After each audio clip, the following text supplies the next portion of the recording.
നമസ്കാരം, എല്ലാ കൂട്ടുകാർക്കും ഗാരേജ് ഓൺ മലയാളത്തിൻ്റെ പുതിയൊരു വീഡിയോയിലേക്ക് സ്വാഗതം. ഇന്ന് നമ്മൾ കൊണ്ടുവന്നിരിക്കുന്നത് ഒരു ഇന്ത്യൻ റോക്കറ്റിനെയാണ്. അതായത് നമ്മുടെ ഇന്ത്യൻ വിപണിയിലെ ഒരു ഗംഭീര ഫാൻ ബേസ് ഉള്ള നമ്മളുടെ ടൊയോട്ടയുടെ സ്വന്തം ടൈസറാണ്. അപ്പോൾ ടൈസറിനെ പറ്റി പറയാനാണെങ്കിൽ മാരുതി സുസുക്കിയും ടൊയോട്ടയും തമ്മിലൊരു കൊളാബറേഷൻ നിങ്ങൾക്ക് എല്ലാവർക്കും അറിയാം. അതായത് മാരുതി സുസുക്കിയുടെ ഫ്രോങ്സ് എന്ന് പറയുന്ന അതിഗംഭീരമായിട്ടുള്ളൊരു വാഹനത്തിൻ്റെ റീബാഡ്ജ് എഡീഷനാണ് ഈ ഒരു വാഹനം. അതായത് ടൊയോട്ട റീബാഡ്ജ് ചെയ്ത് ഇറക്കിയിരിക്കുകയാണ്. പക്ഷേ ടൈസർ വന്ന സമയത്തിന് ഫ്രണ്ട് ലുക്കൊക്കെ ഒരു ഗംഭീര മാറ്റങ്ങളും കാര്യങ്ങളൊക്കെ വരുത്തിയിട്ടുണ്ട്. ഈ വാഹനം വരുന്ന സമയത്ത് നമുക്ക് 5 വേരിയൻറ്റും 6 കളറുകളും അവൈലബിൾ ആണ്. സ്റ്റാർട്ടിംഗ് പ്രൈസ് വരുന്നത് 9 ലക്ഷമാണ്. ഇതിൽ തന്നെ നമുക്ക് 1.2യുടെ ഒരു നാച്ചുറലി ആസ്പിറേറ്റഡ് എഞ്ചിനും വരുന്നുണ്ട്. ഈ കാണുന്നത് 1 ലിറ്റർ ടെർബോ എഞ്ചിനാണ്. അപ്പോൾ ഇത്രയും പ്രത്യേകതയുള്ള ടൈസറിൻ്റെ വിശേഷങ്ങളാണ് ഇന്ന് നമ്മൾ നോക്കാൻ പോകുന്നത്. ചാനൽ സബ്സ്ക്രൈബ് ചെയ്യാത്ത എല്ലാ കൂട്ടുകാരും ചാനൽ സബ്സ്ക്രൈബ് ചെയ്ത് തന്നെ വീഡിയോ കാണുക, വീഡിയോ മുഴുവനായിട്ടും കാണുക. എന്നിട്ട് നിങ്ങളുടെ അഭിപ്രായങ്ങൾ എന്താണെന്നുള്ളതെന്ന് കമൻറ്റ് ചെയ്യുക. അപ്പോൾ നമുക്ക് വീഡിയോയിലേക്ക് പോവാം.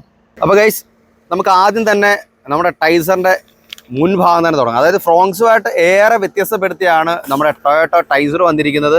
അപ്പം അതൊക്കെ എന്താണെന്ന് നമുക്ക് ആദ്യം നോക്കാം. ആദ്യം തന്നെ ഗ്രില്ലിലേക്ക് തന്നെ വരാം. ഗ്രില്ലിൽ ആദ്യം തന്നെ നമുക്ക് ഇവിടെ ഒരു ക്യാമറ പ്ലേസ് ചെയ്തിട്ടുണ്ട്. 360 ക്യാമറ സെറ്റപ്പ് വരുന്നൊരു വാഹനമാണ്. ഈ ഒരു 1 ലിറ്റർ ടെർബോ വരുന്ന സമയത്ത് ഇതൊരു ടോപ്പ് എൻഡ് വാഹനമാണ്. സെൻട്രലായിട്ട് നമുക്ക് ടൊയോട്ടയുടെ ലോഗോ കാണാം. ഹണിക്രോം ഗ്രില്ലുകളാണ് വരുന്നത്. അത് ഗംഭീരമായിട്ടുള്ള ഗ്രില്ലുകളാണ്. വളരെ സ്റ്റൈലിഷ് ആയിട്ടാണ് അത് ക്രമീകരിച്ചിട്ടുള്ളത്. ലെഫ്റ്റ് സൈഡിൽ തുടങ്ങുന്ന ആ ഒരു DRL ഇത് തന്നെയാണ് നമുക്ക് ഇൻഡിക്കേറ്റർ ആയിട്ടും വർക്ക് ചെയ്യുന്നത്. ഈ ഒരു DRL തുടങ്ങിയ ഈ ഒരു ക്രോം എലമെന്റ് നേരെ റൈറ്റ് സൈഡിലേക്ക് തിരിഞ്ഞു പോകുന്നുണ്ട്. 2 സ്ട്രിപ്പ് പോലെയാണ് ഈ ഒരു വാഹനത്തിന് ഇൻഡിക്കേറ്റർ വന്നിട്ടുള്ളത്. ഇതൊരു അടിപൊളി പ്രീമിയം ലുക്ക് ഈ ഒരു വാഹനത്തിന് നൽകുന്നുണ്ട്. താഴെ ഐസ് ക്യൂബ് പോലെ നിരത്തി വെച്ചിരിക്കുന്ന 3 ഹെഡ്ലാമ്പ് യൂണിറ്റ് കാണാനായിട്ട് സാധിക്കും. അതിൽ തന്നെ നമുക്ക് ലോ ബീമും ഹൈ ബീമും ഇവിടെ കാണാനായിട്ട് സാധിക്കും. താഴെ ഒരു പിയാനോ ബ്ലാക്കിൻ്റെ പോർഷൻ വന്നിട്ടുണ്ട്. അതൊക്കെ അടിപൊളിയാണ്. വളരെ വലിയൊരു എയർ ഡാമാണ് നമുക്ക് വന്നിട്ടുള്ളത്. അതൊരു ബ്ലാക്ക് ഫിനിഷിലേക്കാണ് വന്നിട്ടുള്ളത്. തൊട്ട് താഴെയായിട്ട് നമുക്കൊരു അടിപൊളി ലിപ്പും വന്നിട്ടുണ്ട്. വളരെ വലിയ ബോണറ്റ് ഏരിയയും ഗ്ലാസ് ഏരിയയും നമുക്ക് കാണാനായിട്ട് സാധിക്കും. ഫ്രണ്ട് ലുക്കിൻ്റെ ഒരു വ്യത്യാസം എന്താണെന്ന് വെച്ചാൽ ഈ വാഹനത്തിന് വിഡ്ത്ത് വരുന്നത് നമുക്ക് 1765 മില്ലിമീറ്ററാണ്. അതുകൊണ്ട് തന്നെയാണ് ഫ്രണ്ടിൽ നോക്കുമ്പോൾ ഒരു പരന്ന ലുക്ക് ഈ ഒരു വാഹനത്തിന് വരുന്നത്. ഗംഭീര സ്റ്റൈലാണെന്ന് തന്നെ പറയാം. നമുക്ക് സൈഡിലേക്കൊക്കെ നോക്കുന്ന സമയത്ത് ആ ഒരു ബാക്കിലത്തെ കൂപ്പേ ഡിസൈനൊക്കെ എടുത്ത് കാണുന്നുണ്ട്. നമുക്ക് ആദ്യം തന്നെ സൈഡിലേക്ക് വരുമ്പോൾ നമ്മളെ അട്രാക്ട് ചെയ്യുന്ന ഈ ഒരു ഗംഭീര ഡ്യുവൽ ടോൺ അലോയ്സ് ആണ്. 16 ഇഞ്ചിൻ്റെ അലോയ്സ് ആണ് നമുക്ക് വരുന്നത്. ഫ്രണ്ട് നമുക്ക് ഡിസ്ക് ബ്രേക്ക് ആണ്. ക്ലാഡിംഗ് ഒക്കെ നമ്മുടെ XUV കണ്ട പോലെ തന്നെ ഒരു ബ്ലാക്ക് ക്ലാഡിംഗ് ആണ് വരുന്നത്. അത് നമ്മുടെ ഫ്രണ്ട് ലിപ്പിൽ തുടങ്ങിയതാണ്. അത് നേരെ ബാക്ക് ബമ്പർ വരെ നീളുന്നുണ്ട്. അതൊക്കെ വളരെ ഭംഗിയായിട്ട് ക്രമീകരിച്ചിട്ടുണ്ട്.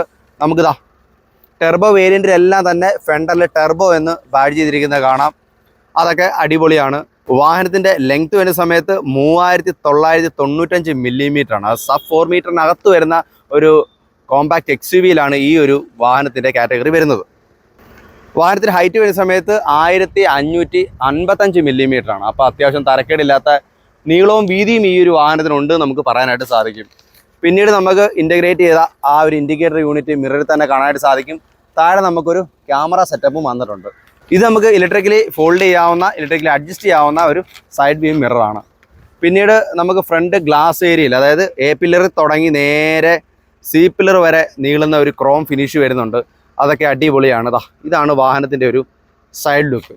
അതായത് നമുക്ക് മോഡിഫിക്കേഷൻ ചെയ്യാൻ പറ്റിയ, അല്ലെങ്കിൽ വർക്ക് ചെയ്യാൻ പറ്റിയ ഒരു ഡിസൈനാണ്. ഇന്ത്യയിൽ ഈ ഒരു മോഡൽ, ഈ ഒരു ബഡ്ജറ്റിൽ ഇന്നേ വരെ നമുക്ക് വാഹനം വന്നിട്ടില്ല എന്ന് പറയാനായിട്ട് സാധിക്കും. മുകളിലേക്ക് XUV ഓർമ്മപ്പെടുന്ന രീതിയിലേക്ക് ഒരു റൂഫ് റെയിലും കാര്യങ്ങളൊക്കെ തന്നെ വന്നിട്ടുണ്ട്. പിന്നെ വാഹനത്തിൻ്റെ ഗ്രൗണ്ട് ക്ലിയറൻസും നമുക്ക് എടുത്തു പറയേണ്ട ഒരു കാര്യമാണ്. 190 മില്ലിമീറ്റർ ആണ് വാഹനത്തിൻ്റെ ഗ്രൗണ്ട് ക്ലിയറൻസ് വരുന്നത്. അതായത് ബെലനേക്കാളിലും ഗ്രൗണ്ട് ക്ലിയറൻസ് കൂടിയ ഒരു വാഹനമാണ് നമ്മുടെ ടൈസർ അല്ലെങ്കിൽ ഫ്രോങ്സ് എന്നൊക്കെ നമുക്ക് പറയാനായിട്ട് സാധിക്കും. അത്യാവശ്യം തരക്കേടില്ലാത്ത ഓഫ് റോഡെല്ലാം ഈ ഒരു കുഞ്ഞൻ XUV കൊണ്ട് നമുക്ക് ചെയ്യാനായിട്ട് സാധിക്കും. അതുകൊണ്ട് തന്നെയാണ് ഈ 190 മില്ലിമീറ്റർ ഉള്ള ഗ്രൗണ്ട് ക്ലിയറൻസ് എന്ന് ഞാൻ എടുത്തു പറഞ്ഞത്. പിന്നീട് ഒരു ക്രോം ഫിനിഷ് നമ്മുടെ ഫുഡ് സ്റ്റെപ്പ് പോലെയൊക്കെ സെൻറ്ററിൽ വന്നിട്ടുണ്ട്. അതൊക്കെ നന്നായിട്ടുണ്ട്. ഡോറിലൊക്കെ നമുക്ക് റിക്വസ്റ്റ് സെൻസറും കാര്യങ്ങളൊക്കെ തന്നെ ക്രമീകരിച്ചിട്ടുണ്ട്. അതും അടിപൊളിയാണ്. എനിക്ക് ഏറ്റവും കൂടുതൽ ഇഷ്ടപ്പെട്ട ഈ ഒരു സൈഡ് ലുക്കാണ്. അടിപൊളി എന്നല്ല എന്താ പറയുക. ക്വാർട്ടർ ഗ്ലാസും കാര്യങ്ങളൊക്കെ വളരെ ചെറുതായിട്ട് വന്നിട്ടുണ്ട്. അതിൽ നിന്നും ഒഴുകി ഇറങ്ങുന്ന ഡിസൈൻ പോലെയാണ് നമുക്ക് ബാക്കിലേക്ക് വന്നിട്ടുള്ളത്. അതൊക്കെ വളരെ മനോഹരമായിട്ട് കമ്പനി ഡിസൈൻ ചെയ്തിട്ടുണ്ട്. പിന്നീട് നമുക്ക് പിന്നിലേക്ക് വരുന്ന സമയത്താണ് നമ്മൾ ഏറ്റവും കൂടുതൽ അട്രാക്ട് ചെയ്യുന്ന ഈ ഒരു ഡിസൈൻ. അതായത് കണക്റ്റഡ് ടെയിലാമ്പാണ് നമ്മുടെ ഈ ബാക്കിലായിട്ട് വന്നിട്ടുള്ളത്. അതും ഫ്രോങ്സുമായിട്ട് വളരെ വ്യത്യാസപ്പെടുത്തി തന്നെയാണ് അതിൻ്റെ ഒരു പാറ്റേൺ വന്നിട്ടുള്ളത്. ഇവിടെ ഒരു C പോലെ നമുക്ക് ടെയിലാമ്പ് കാണാം. അതിൻ്റെ താഴെ ഒരു സ്ട്രിപ്പ് പോലെയാണ് ഇൻഡിക്കേറ്റർ യൂണിറ്റ് വന്നിട്ടുള്ളത്. അതിൽ തന്നെ നമുക്ക് റിവേഴ്സ് ലൈറ്റിൻ്റെ യൂണിറ്റും കാണാനായിട്ട് സാധിക്കും.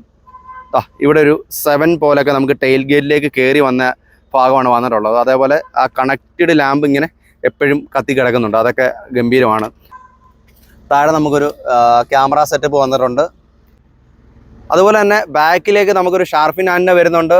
സ്പോയിലർ, അതിനകത്ത് തന്നെ നമുക്കൊരു ഹൈമൂൺ സ്റ്റോപ്പ് ലാമ്പ് കാണാനായിട്ട് സാധിക്കും. ഒഴുകി ഇറങ്ങുന്നൊരു ഗ്ലാസ് ഏരിയ ആണ്. അതിലേക്ക് നമുക്ക് വൈപ്പർ സെറ്റപ്പും അതേപോലെ തന്നെ ഡീഫോഗറും കാണാനായിട്ട് സാധിക്കും. നമുക്ക് ഈ ഒരു വാഹനം തന്നിരിക്കുന്നത് നിപ്പോൺ ടൊയോട്ട കായംകുളത്ത് നിന്നാണ്. അതിൻ്റെ ബാഡ്ജിങ്ങും ഇവിടെ വന്നിട്ടുണ്ട്. പിന്നീട് ഏറ്റവും ടോപ്പ് എൻഡ് ഉള്ള വി എന്ന് പറയുന്ന ഒരു വേരിയൻറ്റിൻ്റെ ബാഡ്ജിങ് ഇവിടെ കാണാനായിട്ട് സാധിക്കും. പിന്നീട് നിയോ ഡ്രൈവിൻ്റെ ഒരു ബാഡ്ജിങ് കാണാം. അതായത് അവരുടെ ഒരു ഹൈബ്രിഡ് സെറ്റപ്പിനെയാണ് ഈ ഒരു നിയോ ഡ്രൈവ് എന്ന് പറയുന്നത്. ലെഫ്റ്റ് സൈഡിലൊരു അർബൻ ക്രൂയിസർ ടൈസർ എന്ന് എഴുതിയിരിക്കുന്നത് കാണാം, അതൊക്കെ അടിപൊളിയാണ്. പിന്നീട് 2 സൈഡിൽ നമുക്ക് റിഫ്ലക്ടർ കാണാം. അതേപോലെ തന്നെ നമുക്ക് റിവേഴ്സ് പാർക്കിംഗ് സെൻസറും ഒരു സ്കിപ്പ് ലൈറ്റ് പോലത്തെ ഒരു ഫൈബർ പോർഷനും കാണാനായിട്ട് സാധിക്കും. ഗ്രൗണ്ട് ക്ലിയറൻസ് ഒക്കെ ബാക്കിൽ നിന്ന് അടിപൊളിയായിട്ട് നമുക്ക് വ്യക്തമാണ്. അപ്പം വാഹനത്തിൻ്റെ ബാക്ക് ഡിസൈനും തരക്കേടില്ല നമുക്ക് പറയാനായിട്ട് സാധിക്കും. വാഹനത്തിൻ്റെ ബൂട്ടൊന്ന് ഓപ്പൺ ചെയ്യാം. ഇവിടെ ജസ്റ്റ് ഒന്ന് ക്ലിക്ക് ചെയ്ത് ഞാൻ ഇങ്ങനെ അടിപൊളിയായിട്ട് ബാക്കിലേക്ക് പൊക്കോളും. 308 ലിറ്ററിൻ്റെ ഒരു ബൂട്ട് സ്പേസ് ആണ് കമ്പനി നമുക്ക് നൽകിയിട്ടുള്ളത്. അടിപൊളി ഒരു പാർസൽ ട്രെയും കാര്യങ്ങളൊക്കെ വന്നിട്ടുണ്ട്. ഇവിടെ ലാമ്പൊക്കെ വന്നിട്ടുണ്ട്. അത്യാവശ്യം കുറച്ചൊരു താഴ്ച പോലാണ് നമുക്ക് ബൂട്ട് വന്നിട്ടുള്ളത്. അപ്പം ഒരു 4-5 പെട്ടിയൊക്കെ അടുപ്പിച്ച് വെച്ച് നമുക്കൊരു ട്രിപ്പൊക്കെ പിടിക്കാൻ പറ്റും. അതൊക്കെ നന്നായിട്ടുണ്ട്. പുറകിലായിട്ട് നമുക്ക് 3 ഹെഡ് റെസ്റ്റും കാര്യങ്ങളൊക്കെ ഇവിടുന്ന് കാണാനായിട്ട് സാധിക്കും. അപ്പോൾ ബൂട്ടും തരക്കേടില്ല നമുക്ക് പറയാനായിട്ട് സാധിക്കും. ഇവിടെ ഒരു ഹാൻഡിലൊക്കെ വരുന്നുണ്ട്, നമുക്ക് ക്ലോസ് ചെയ്യാം. അടിപൊളി. അപ്പോൾ ഇനി നമുക്ക് വാഹനത്തിൻ്റെ ഇൻറ്റീരിയർ സെറ്റപ്പ് ഒന്ന് നോക്കാം. അതായത് ടോപ്പ് എൻഡ് വാഹനത്തിൽ എന്തൊക്കെ ഫീച്ചേഴ്സാണ് വരുന്നത് എന്നുള്ളതാണ് നമ്മൾ നോക്കാൻ പോകുന്നത്. ആദ്യം തന്നെ ഒരു ലെതർ ഹാംറസ്റ്റ് ഇവിടെ വരുന്നുണ്ട് ഡോറിൻ്റെ സൈഡിൽ തന്നെ, അതൊക്കെ അടിപൊളിയാണ്. 4 പവർ വിൻഡോ സെറ്റപ്പുകളും അതുപോലെ തന്നെ ഡോർ ലോക്കും കാര്യങ്ങളെല്ലാം തന്നെ ഇവിടെ വന്നിട്ടുണ്ട്. ഒരു ഡ്യുവൽ ടോണിലാണ് നമ്മുടെ ഡോറിൻ്റെ ഭാഗങ്ങളൊക്കെ ക്രമീകരിച്ചിട്ടുള്ളത്. പിന്നെ അകത്തേക്ക് വരുന്ന സമയത്ത് നമുക്ക് മാനുവലി ഹൈറ്റ് അഡ്ജസ്റ്റ് ചെയ്യാവുന്ന ലിവർ കാണാം. കഴിഞ്ഞ ബെലനയുടെ ഒരു വീഡിയോയിൽ അതെങ്ങനെയാണെന്ന് കാണിക്കുന്നില്ല എന്നൊരു സബ്സ്ക്രൈബർ മെസ്സേജ് ഇട്ടിട്ടുണ്ട്. നോക്കിക്കോളുക, ഇതാണ് ഡൗൺ ചെയ്യുന്നത്. അതായത് മാനുവലി നമ്മൾ ഹൈറ്റ് ഡൗൺ ചെയ്യുന്നതിങ്ങനെയാണ്. ഇനി ഹൈറ്റ് ആക്കണമെന്നുണ്ടെങ്കിൽ ഇതുണ്ടല്ലേ അപ്പ് ചെയ്യുന്നത് ഈ ഒരു രീതിയിലാണ്. ഇനി ആരും കണ്ടില്ല എന്ന് പറയരുത്. ഓക്കെ, ഇതാണ് നമുക്ക് അകത്ത് കയറി കഴിഞ്ഞാലുള്ളൊരു കാഴ്ച. അടിപൊളിയായിട്ടുള്ളൊരു സ്റ്റിയറിംഗ് വീല് വന്നിട്ടുണ്ട്. അത് നമുക്ക് അഡ്ജസ്റ്റ് ചെയ്യാവുന്നതാണ്. അതായത് ടിൽറ്റബിളും ആണ്, അതേപോലെ ടെലിസ്കോപ്പിക്കും ആയിട്ടുള്ള സ്റ്റിയറിംഗ് വീലാണ് വന്നിട്ടുള്ളത്. അതൊക്കെ അടിപൊളിയാണ്. പിന്നീട് ഈ ഒരു കളർ സെറ്റപ്പ് കണ്ടില്ലേ, ഒരു ഡ്യുവൽ ടോൺ എന്നല്ല, ഒരു ബ്ലാക്ക് വരുന്നുണ്ട്, ഒരു ഗ്രേ വരുന്നുണ്ട്. ഇതൊരു ഗ്രേപ്പ് കളറും വാഹനത്തിന് വന്നിട്ടുണ്ട്. നമ്മുടെ 360 സെറ്റപ്പ് ഒക്കെ തന്നെ ഇവിടെ വന്നിട്ടുണ്ട്. ഇതിൽ ക്ലിക്ക് ചെയ്യുന്ന സമയത്ത് ഇത് കണ്ടില്ലേ. ഇപ്പം നല്ല വെയിലായതുകൊണ്ടാണ് ഈ ഒരു വെട്ടക്കുറവ് വരുന്നത്. അതേപോലെ തന്നെ നമുക്ക് ഐഡിയൽ സ്റ്റാർട്ട് സ്റ്റോപ്പും അതേപോലെ തന്നെ നമുക്ക് ട്രാക്ഷൻ കൺട്രോളിൻ്റെയും അതുപോലെ തന്നെ എൻജിൻ സ്റ്റാർട്ട് ആൻഡ് സ്റ്റോപ്പ് സ്വിച്ചും നമുക്കിവിടെ വന്നിട്ടുണ്ട്. അതൊക്കെ നന്നായിട്ടുണ്ട്. ഹെഡ് അപ്പ് ഡിസ്പ്ലേയുടെ ഒരു സ്വിച്ച് കൂടെ കാണാനായിട്ട് സാധിക്കും.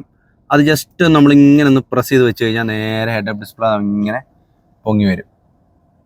അത് അടിപൊളിയാണ്. ഒന്നുകൂടെ അത് ഡ്രൈവ് സമയത്ത് ഡീറ്റെയിൽസ് ഞാൻ പറഞ്ഞുതരാം.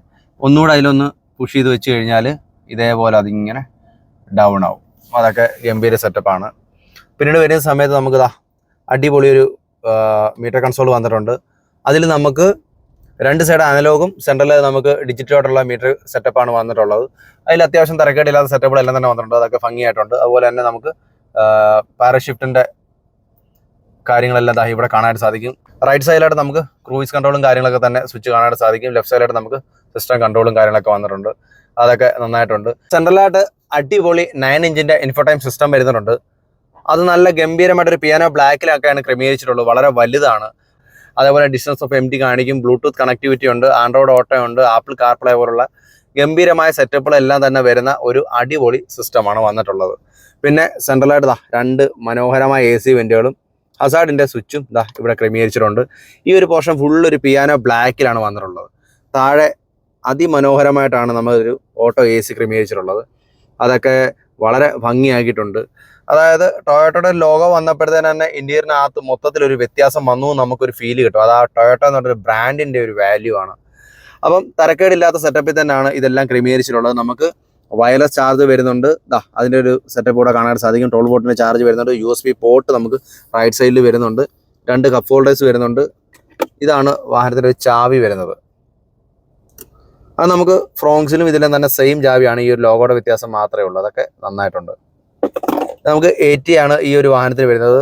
അപ്പം അതിൻ്റെ ഒരു ഗിയർ ലിവറും സെറ്റപ്പും എല്ലാം തന്നെ ഇവിടെ കാണാനായിട്ട് സാധിക്കും. പിന്നെ നമുക്ക് ഹാൻഡ് ബ്രേക്ക് വരുന്നുണ്ട്. ഇവിടെ തരക്കേടില്ലാത്ത ഒരു ആംറെസ്റ്റും അതേപോലെ അതിലൊരു ചെറിയ സ്റ്റോറേജ് സ്പേസും വന്നിട്ടുണ്ട്. പിന്നീട് ഇവിടെയും നമ്മൾ അപ്പുറത്ത് കണ്ട ആ ഒരു ബ്ലാക്ക്, സിൽവർ, ഗ്രേ, അതുപോലെ തന്നെ ആ ഒരു ഗ്രേപ്പ് കളറും നമുക്കിവിടെ വന്നിട്ടുണ്ട്. തരക്കേടില്ലാത്തൊരു ഗ്ലോ ബോക്സ് വന്നിട്ടുണ്ട്. AC വെൻറ്റും എയർ ബാഗിൻ്റെ പോർഷനൊക്കെ തന്നെ അവിടെ കാണാനായിട്ട് സാധിക്കും. ഈ ഒരു കളറ് വളരെ ഭംഗിയാണ്, കാരണം ഇന്റീരിയർ കാണുമ്പോൾ സമയത്ത് നല്ലൊരു ഫ്രഷ് ലുക്കാണ് നമുക്ക് വരുന്നത്. പിന്നെ ഇവിടെ നമുക്കൊരു സൺ വൈസേഴ്സും കാര്യങ്ങളൊക്കെ തന്നെ വന്നിട്ടുണ്ട്. അതിൽ വാലിറ്റി മിറർ കാണാനായിട്ട് സാധിക്കും. 2 റീഡിങ് ലാമ്പുകൾ വന്നിട്ടുണ്ട്. ഓട്ടോ സെറ്റപ്പായിട്ടുള്ളൊരു മിറർ നമുക്ക് വന്നിട്ടുണ്ട്, അതും നന്നായിട്ടുണ്ട്. നമുക്ക് ഡ്രൈവർ സൈഡും വാലിറ്റി മിറർ നമുക്ക് വരുന്നുണ്ട്.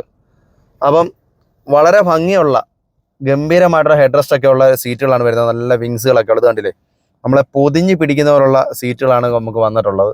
നല്ല തൈ സപ്പോർട്ടുണ്ട്. അതുകൊണ്ട് ഈ 2 സൈഡിലെ യാത്ര അടിപൊളിയായിരിക്കും നമുക്ക് പറയാൻ പറ്റും. നമ്മുടെ ഫ്രോങ്സിലും തൈസറിലും ഒക്കെ പറയുന്നൊരു കാര്യമാണ് ഈ ഒരു ഹെഡ് റെസ്റ്റിൻ്റെ ഒരു പ്രശ്നം പറയുന്നത്. അതായത് കൂപ്പേ വരുന്നതുകൊണ്ട് തല മുട്ടുമെന്നൊക്കെ. പക്ഷേ ഒരു 5.5 അടിയുള്ള ഒരാളാണ് ഞാൻ. എനിക്ക് ഇത്രയും ഗ്യാപ്പ്, അതായത് ഞാൻ ഇരുന്നതിന് ശേഷം ഏകദേശം എനിക്ക് തോന്നുന്നൊരു 4 ഇഞ്ചോളം ഗ്യാപ്പ് മുകളിലായിട്ടുണ്ട്. അത് ഞാനിങ്ങനെ പുറമോട്ട് ചാരിയല്ല, നേരെ ഇരിക്കുന്നതുകൊണ്ടാണ്. പുറമോട്ട് ചാരി ഇരിക്കുകയാണെങ്കിൽ കുറേയേറെ വ്യത്യാസം ബാക്കിൽ വരുന്നുണ്ട്. വളരെ കംഫർട്ടാണ്. എടുത്തു പറയേണ്ട ഈ ഒരു തൈ സപ്പോർട്ടുള്ള സീറ്റാണ്. 3 പേർക്ക് വളരെ ഗംഭീരമായിട്ടിരിക്കാം. 3 ഹെഡ് റെസ്റ്റും കാര്യങ്ങളൊക്കെ കൊടുത്തിട്ടുണ്ട്. വളരെ ഭംഗിയാണ്. 3 സീറ്റ് ബെൽറ്റും കാര്യങ്ങളൊക്കെ ക്രമീകരിച്ചിട്ടുണ്ട്. സെൻട്രൽ ടണലൊന്നും ഒരുപാട് ഉയർന്നതല്ല, എങ്കിലും ഒത്തിരി താഴ്ന്നതല്ല. ചെറിയൊരു ഹൈറ്റ് ഇവിടെ വരുന്നുണ്ട്. എങ്കിലും 3 പേർക്ക് വളരെ ഭംഗിയായിട്ടിരിക്കാനായിട്ട് സാധിക്കും. സെൻട്രലായിട്ട് നമുക്ക് AC വെൻറ്റുകളും അതുപോലെ തന്നെ ചാർജിൻ്റെ സെറ്റപ്പുകളും വന്നിട്ടുണ്ട്. ഇതൊക്കെ ഒരു അടിപൊളിയാണ്. അപ്പം ടൈസറിൻ്റെ മുൻഭാഗം പോലെ തന്നെ ബാക്കും വളരെ കംഫർട്ടാണെന്ന് തന്നെ പറയാം. അപ്പോൾ നമുക്ക് ടൈസറിൻ്റെ ഡ്രൈവ് എങ്ങനെയുണ്ടെന്ന് നോക്കാം. അതായത് ഈ ഒരു വാഹനം 1 ലിറ്റർ ടെർബോ ആണ്. അപ്പം ടൈസറിന് നമുക്ക് 1.2 നാച്ചുറലി ആസ്പിറേറ്റഡ് ഉള്ള K series എഞ്ചിനും വരുന്നുണ്ട്. അപ്പോൾ ഈ രണ്ടും തമ്മിലുള്ള വ്യത്യാസം എന്താണെന്നുള്ളതാണ് നമ്മൾ ഇന്ന് നോക്കാൻ പോകുന്നത്. അപ്പം പറക്കാൻ റെഡി ആയിട്ടുള്ളവരെല്ലാം ടെർബോ വാഹനം എടുത്തോളുക. അപ്പോൾ അത് നമുക്കിപ്പോൾ ഈ ഡ്രൈവിൽ പറഞ്ഞുതരാം. ഓക്കെ, അപ്പോൾ നമുക്ക് ഡ്രൈവിലേക്ക് പോകാം. അപ്പോൾ നമ്മൾ ടെർബോയുടെ ഒരു പവർ എങ്ങനെയുണ്ടെന്നൊന്ന് എക്സ്പീരിയൻസ് ചെയ്യാൻ പോവാണ്. ഇത് കണ്ടില്ലേ, കാല് കൊടുക്കുന്നതിനനുസരിച്ച് വണ്ടി നന്നായിട്ട് പോകുന്നുണ്ട്. ഇത് 80 ആണ്, അതുകൊണ്ട് തന്നെ ഒന്നും നമ്മൾ അറിയുന്നില്ല. സെക്കൻഡുകൾ കൊണ്ടാണ് 80 കിലോമീറ്റർ ഒക്കെ വണ്ടി പറന്ന് കയറിയത്. വണ്ടിയുടെ സ്റ്റെബിലിറ്റിയെ പറ്റി പറയാനേ വയ്യ കേട്ടോ, അന്യായമാണ്. അത്രയും കൺട്രോളാണ് നമ്മുടെ കയ്യിൽ ഈ വണ്ടി നിൽക്കുന്നത്. അത് ഈ ഒരു ഡിസൈൻ കൂടിയായിരിക്കും.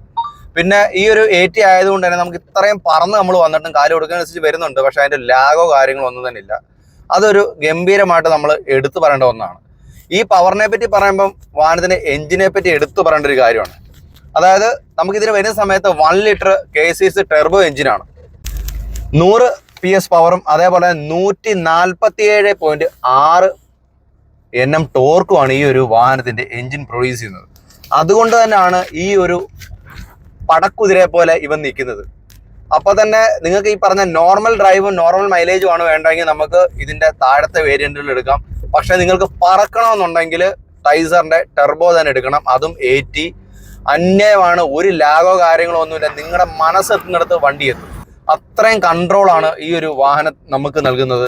അത് സീറ്റിൻ്റെ കംഫർട്ട് ആയിക്കോട്ടെ, അതേപോലെ തന്നെ ബ്രേക്കിംഗ് ആയിക്കോട്ടെ, എല്ലാം അന്യായം. കാരണം സേഫ്റ്റിയുടെ കാര്യത്തിലും ഇവൻ പുലിയാണ്. അതുകൊണ്ട് തന്നെയാണ് ഇത്രയും കൺട്രോളിൽ ഇത്രയും കോൺഫിഡൻസ് ആയിട്ടും നമുക്ക് ഈ ഒരു വാഹനം ഡ്രൈവ് ചെയ്ത് കൊണ്ടുപോകാനായിട്ട് പറ്റുന്നത്.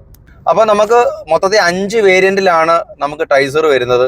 അതിൽ ടെർബോ വരുന്നത് 2 വേരിയൻ്റ് ആണ്. വാഹനത്തിൻ്റെ മൈലേജ് 22 കമ്പനി പറയുന്നത്. തരക്കേടില്ലാത്ത രീതിയിൽ എങ്ങനെ വന്നാലും നമുക്കൊരു 17 പുറത്ത് കിട്ടുമെന്നുള്ള കാര്യം നമുക്ക് സംശയം വേണ്ട. പിന്നെ അതല്ല CNG ആണ് നോക്കുന്നതെങ്കിൽ 28 കിലോമീറ്റർ നമുക്ക് ഈ വാഹനത്തിന് തന്നെ CNG അവൈലബിൾ ആണ്. അതൊരു അടിപൊളി മൈലേജ് ആണ്. കാരണം ഇത്രയും ലുക്കും ഇത്രയും പെർഫോമൻസും 28 മൈലേജും എന്നൊക്കെ പറഞ്ഞു കഴിഞ്ഞാൽ നിസ്സാര കാര്യമേ അല്ല. പിന്നെ ഞാൻ പറഞ്ഞല്ലോ, ടൊയോട്ടയുടെ സർവീസ് റീസെയിൽ ഈ ഒരു കാര്യത്തിലൊക്കെ ടൈസർ എപ്പോഴും മുൻപന്തിയിൽ തന്നെയാണ്. കാരണം ടൊയോട്ട എന്ന് പറയുന്നൊരു ബ്രാൻഡിൻ്റെ വാല്യൂ എത്രത്തോളം ആണെന്നുള്ള കാര്യം നമുക്ക് എല്ലാവർക്കും അറിയാം. അതുകൊണ്ട് തന്നെ ഈ ഒരു വാഹനത്തിൻ്റെ റീസെയിൽ ആയിക്കോട്ടെ, നിങ്ങൾക്ക് ഇനി സർവീസിലായിക്കോട്ടെ, ഒരു ഇഷ്യൂസും വരുത്തില്ല എന്നുള്ള കാര്യം 100% ഉറപ്പ് പറയാം. ഇപ്പോൾ ഈ ഫ്രോങ്സിനെ കമ്പയർ ചെയ്ത് നോക്കുന്ന സമയത്ത് ടൊയോട്ടയുടെ തട്ട് എപ്പോഴും ഒന്ന് താന്നായിരിക്കുന്നത്. കാരണം അതൊരു ബ്രാൻഡ് വാല്യൂ ആണ്. പിന്നീട് വാഹനത്തിൻ്റെ സേഫ്റ്റിയെ പറ്റി പറയാനാണെങ്കിൽ 6 എയർ ബാഗ് ആണ് ഈ ഒരു വാഹനത്തിൽ വരുന്നത്. അതായത് 6 എയർ ബാഗ് വരുന്നുണ്ട്, ABS വരുന്നുണ്ട്, EBD വരുന്നുണ്ട്, ട്രാക്ഷൻ കൺട്രോൾ വരുന്നുണ്ട്. അതേപോലെ നമുക്ക് 360 ക്യാമറയും ഈ ഒരു വാഹനത്തിന്റെ സേഫ്റ്റിയുടെ ഭാഗം വരുന്നുണ്ട്. എന്തുകൊണ്ടും ഈ ഒരു പ്രൈസ് റേഞ്ചിൽ ഇവനൊരു അന്യായ മുതലാണെന്ന് നമുക്ക് പറയാം. റോഡ് പ്രസൻസിന്റെ കാര്യത്തിലാണെങ്കിൽ ഒന്നും തന്നെ പറയണ്ട, അന്യായ ലുക്കാണ് ഈ വാഹനം. ഇഷ്ടം പോലെ നിരത്തിൽ നമ്മൾ കാണുന്നുണ്ട്. സത്യം പറഞ്ഞാൽ ഒന്ന് മോഡിഫിക്കേഷൻ ചെയ്യാൻ പറ്റിയ ഹാഷ് ബാഗ് ഏതാന്ന് ചോദിച്ചു കഴിഞ്ഞാൽ അത് ടൈസറാന്ന് നമുക്ക് പറയാം. കാരണം അത്രയും പെർഫെക്ഷനിലാണ് ഈ ഒരു വാഹനത്തിന്റെ ഡിസൈൻ വന്നിട്ടുള്ളത്. പിന്നീട് നമുക്ക് പറയാനുള്ളത് വാഹനത്തിന്റെ കംഫർട്ടിനെ പറ്റിയാണ്. കാരണം ഈ കൂപ്പേ ആയതുകൊണ്ട് തന്നെ ബാക്കിലേക്ക് ഒഴുകി ഇറങ്ങുന്ന ഡിസൈൻ ആയതുകൊണ്ട് നമുക്ക് ബാക്കിൽ ഇരിക്കുന്നവർക്കൊക്കെ ബുദ്ധിമുട്ടുണ്ടാവും എന്നൊക്കെ പലരും പറഞ്ഞ് ഞാൻ കേട്ടിട്ടുണ്ട്. പക്ഷെ എന്നാൽ ഇപ്പൊ ഈ വാഹനത്തിൽ നമ്മൾ 4 പേരാണ് ഇരിക്കുന്നത്. അത്യാവശ്യം ഹൈറ്റ് ഉള്ളവർ തന്നെയാണ് ഇരിക്കുന്നത്. പക്ഷേ ബാക്കിലൊന്നും ഒരു പ്രശ്നമോ കാര്യങ്ങളും ഇല്ല. ഏറ്റവും പ്രധാനപ്പെട്ട കാര്യം എന്ന് പറഞ്ഞാൽ ഈ ഒരു വാഹനം കോമ്പാക്ട് XUV ആയിട്ട് പോലും ബോഡി റോൾ എന്ന് പറയുന്ന ഒരു സാധനം നൂൽ കനത്തിന് പോലും നമുക്ക് വന്നിട്ടില്ല എന്ന് പറയാം. അതായത് ഒരു രീതിയിലുള്ള ബോഡി റോൾ ഈ ഒരു വാഹനത്തിന് വന്നിട്ടില്ല. പിന്നീട് സീറ്റിന്റെ കംഫർട്ടൊക്കെ അന്യായമാണ്, അത് നമുക്കറിയാം. കാരണം അത്രയും തൈ സപ്പോർട്ട് കൂടിയ നല്ല വിങ്സുകളുള്ള ഗംഭീര സീറ്റുകളാണ് വാഹനത്തിൽ വന്നിട്ടുള്ളത്. അതുകൊണ്ട് തന്നെ എത്ര ലോങ് ഡ്രൈവ് പോയാലും നമുക്ക് വളരെ കംഫർട്ടായിട്ട് ഈസി ആയിട്ട് നമുക്ക് 5 പേർക്ക് ഇതിൽ യാത്ര ചെയ്യാനായിട്ട് സാധിക്കും. വാഹനത്തിന്റെ ഓവറോൾ കാര്യങ്ങൾ എല്ലാവരും കണ്ടു കഴിഞ്ഞു. ഇനി നമുക്ക് പറയാനുള്ളത് പ്രൈസിനെ പറ്റിയാണ്. അപ്പോൾ നമുക്ക് 2 ടൈപ്പ് ഓഫ് എഞ്ചിനാണ് ഈ ഒരു ടൈസറിന് വരുന്നത്. അതായത് ഇയും എസും S+ഉം വേരിയന്റ് വരുന്ന സമയത്ത് നമുക്ക് 1.2 K സീരീസ് എഞ്ചിനാണ് വരുന്നത്. അതിന് നമുക്ക് ടെർബോ വരുന്നില്ല. പിന്നീട് നമുക്ക് ലാസ്റ്റ് ടോപ്പ് വേരിയന്റ് ആയിട്ടുള്ള ജിയിലും വിയിലുമാണ് നമുക്ക് ഈ കാണുന്ന ടെർബോ എഞ്ചിൻ വരുന്നത്. അതിൽ തന്നെ നമുക്ക് 80 വരുന്നത് ഈ ടെർബോയിൽ മാത്രമാണ്. നമുക്ക് ഈ പറഞ്ഞ ബാക്കിയുള്ള 3 വേരിയന്റിൽ AMG ആണ് വരുന്നത്. അപ്പോൾ ഇത്രയാണ് ഈ ഒരു വാഹനത്തിലെ എഞ്ചിന്റെ വ്യത്യാസങ്ങൾ. പിന്നെ നമുക്ക് ടെർബോയുടെ പ്രൈസ് വരുവാണെന്നുണ്ടെങ്കിൽ നമുക്ക് ജിക്ക് 13 ലക്ഷത്തിൽ തുടങ്ങി വി ടോപ്പ് ഓട്ടോമാറ്റിക് വരുന്ന സമയത്ത് നമുക്ക് 16 ലക്ഷത്തിലാണ് അവസാനിക്കുന്നത്. അത്രയ്ക്കുള്ള സെറ്റപ്പുകൾ ഈ ഒരു വാഹനത്തിൽ കമ്പനി ചെയ്തു വെച്ചിട്ടുണ്ട്. അതുകൊണ്ട് തന്നെയാണ് ആ ഒരു ലെവലിലുള്ളൊരു പ്രൈസ് ഈ ഒരു വാഹനത്തിന് വരുന്നത്. ഡ്രൈവിലായിക്കോട്ടെ, സേഫ്റ്റിയിലായിക്കോട്ടെ, ലുക്കിലായിക്കോട്ടെ, ഇന്ന് ഇന്ത്യൻ വിപണിയിലെ ഹാഷ് ബാക്ക് സെഗ്മെന്റിൽ ഇവനെ വെല്ലാൻ വേറൊരു സാധനമില്ല എന്ന് നമുക്ക് പറയാനായിട്ട് സാധിക്കും. പിന്നീട് ഫ്രോങ്സ് വേണോ അതല്ല ടൈസർ വേണോ എന്നുള്ളത് അത് നിങ്ങളുടെ ചോയ്സാണ്. അതായത് ടൈസർ എന്ന് പറയുമ്പോൾ ഗംഭീരമായിട്ടുള്ള അല്ലെങ്കിൽ ഈ പറഞ്ഞ വേൾഡിലെ തന്നെ നമ്പർ 1 ആയിട്ടുള്ള ഒരു ബ്രാൻഡിൻ്റെ അണ്ടറിൽ വരുന്നതാണെന്ന് നമുക്ക് പറയാം. അതായത് ടൊയോട്ടോ എന്ന് പറയുന്ന ബ്രാൻഡിലാണ് ഈ ഒരു ടൈസർ വരുന്നത്. നിങ്ങൾ ബ്രാൻഡിനാണ് നിങ്ങൾ മുൻതൂക്കം കൊടുക്കുന്നുണ്ടെങ്കിൽ ഉറപ്പായിട്ട് നിങ്ങൾക്ക് ടൈസർ വാങ്ങാം. കാരണം ഫ്രോങ്സിനേക്കാൾ ഒരു തട്ട് താഴെയാണ് ടൈസറിൻ്റെ ഒരു വെയിറ്റ് വരുന്നത്. അതായത് അത്രയും ക്വാളിറ്റിയിലാണ് ഈ ഒരു വാഹനത്തിൻ്റെ വ്യത്യാസവും ഈ ഒരു ബിൽഡ് ക്വാളിറ്റി കാര്യങ്ങളെല്ലാം തന്നെ വരുന്നത്. രണ്ടും ഒരു വാഹനമാണെങ്കിൽ പോലും ടൈസർ ആകുമ്പോഴത്തേന് ചെറിയൊരു ചേഞ്ചസ് വാഹനത്തിൻ്റെ ലുക്കിലായിക്കോട്ടെ, സർവീസിലായിക്കോട്ടെ, റീസെയിലായിക്കോട്ടെ കൂടുന്നുണ്ട്. അപ്പം ഏതാണ് നിങ്ങൾക്ക് ഇഷ്ടപ്പെട്ട വാഹനം എന്നുള്ളത് നിങ്ങൾ താഴെ ഒന്ന് കമൻറ്റ് ചെയ്തേക്കുക. ഈ ഒരു വാഹനം നമുക്ക് ടെസ്റ്റ് ഡ്രൈവിനായിട്ട് തന്നിരിക്കുന്നത് കായംകുളത്തുള്ള നിപ്പോൺ ടൊയോട്ടയാണ്. നിങ്ങൾക്ക് ടൊയോട്ട സംബന്ധമായിട്ടുള്ള ഏത് വാഹനത്തിൻ്റെ സെയിൽസിനും സർവീസിനും നിങ്ങൾക്ക് താഴെ കാണുന്ന നമ്പറിൽ ബന്ധപ്പെടാവുന്നതാണ്. ഗംഭീരമായിട്ടുള്ളൊരു കസ്റ്റമർ സർവീസാണ് നമുക്ക് കായംകുളത്ത് നിന്ന് ലഭിക്കുന്നത്. അപ്പോൾ ഈ വാഹനത്തിൻ്റെ വീഡിയോ നിങ്ങൾക്ക് ഇഷ്ടമായെന്നുണ്ടെങ്കിൽ അതിൻ്റെ കമൻറ്റ് നിങ്ങൾ ചാനലിന് ചെയ്തേക്കുക, ചാനൽ സബ്സ്ക്രൈബ് ചെയ്യുക. അപ്പോൾ ഉടൻ തന്നെ നമ്മൾ അടുത്തൊരു വീഡിയോ വരുന്നതായിരിക്കും. അതുവരെ എല്ലാ കൂട്ടുകാർക്കും ബൈ.